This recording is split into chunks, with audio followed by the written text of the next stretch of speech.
Unjha એપીએમસીના chairman અને vice ચેરમેનની વરણી કરવામાં આવી છે।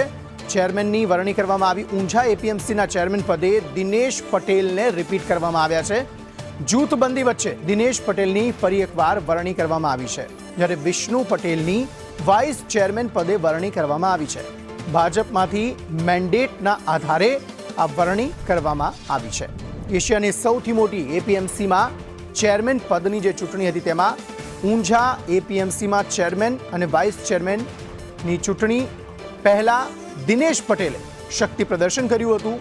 ભાજપમાં જૂથવાદને લઈને ચૂંટણી પહેલા શક્તિ પ્રદર્શન કરાયું હતું, ત્યારે દિનેશ પટેલ કિરીટ પટેલના જૂથો વચ્ચે ખેંચતાણ હતી।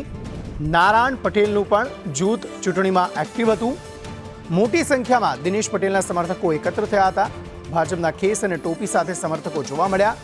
વિષ્ણુ પટેલની વાઇસ ચેરમેન પદે વરણી કરવામાં આવી છે, જ્યારે દિનેશ પટેલ ફરી એકવાર ચેરમેન તરીકે રિપીટ કરવામાં આવ્યા છે। ઊંઝા એપીએમસી ચૂંટણીમાં ચેરમેન અને વાઇસ ચેરમેન પદે વરણી ફરી એકવાર થઈ છે। દિનેશ પટેલ ચેરમેન તરીકે ફરી એકવાર રિપીટ થયા। વિષ્ણુ પટેલ તેમને વાઇસ ચેરમેન પદે તેમની વરણી કરવામાં આવી છે।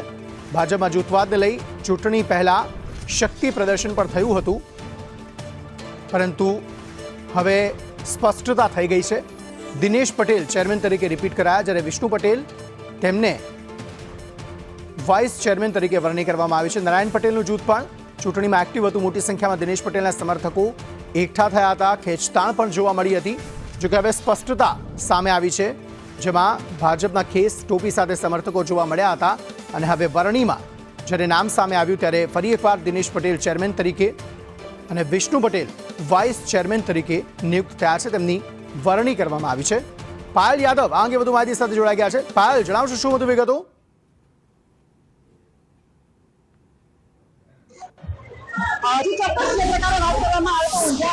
સૌથી મોટી એશિયાની સૌથી મોટી એપીએમસી છે, અને ડિસેમ્બરમાં ચૂંટણી યોજાઈ હતી ત્યારે દિનેશભાઈના તમામ ડિરેક્ટરો પહોંચ્યા હતા। દિનેશભાઈ છે તેમને પરિવાર રિપોર્ટ કરવામાં આવ્યા છે।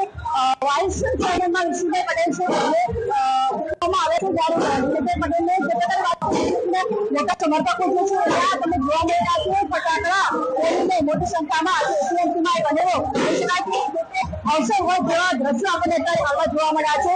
10 ખેડૂતો અને 4 વેપારી પ્રતિનિધિ માટેની ચૂંટણી જે છે યોજાઈ હતી, જ્યારે વાઇસ ચેરમેન અને ચેરમેન પદની આજે ચૂંટણી યોજાઈ છે। ઘણા સમયથી આ મુદ્દો જે છે રાજકીય ગરમાવાને લઈને પેન્ડિંગ પડ્યો હતો, કારણ કે ભાજપના જૂથ સામે તો ભાજપ લડી રહ્યું હતું, તેને લઈને ચેરમેન અને વાઇસ ચેરમેન પદે ચૂંટણી યોજાઈ ન હતી। જ્યારે અત્યારે ચૂંટણી યોજાય છે તેમાં દિનેશભાઈ પટેલ જે છે તેમની રિપીટ કરવામાં આવે છે।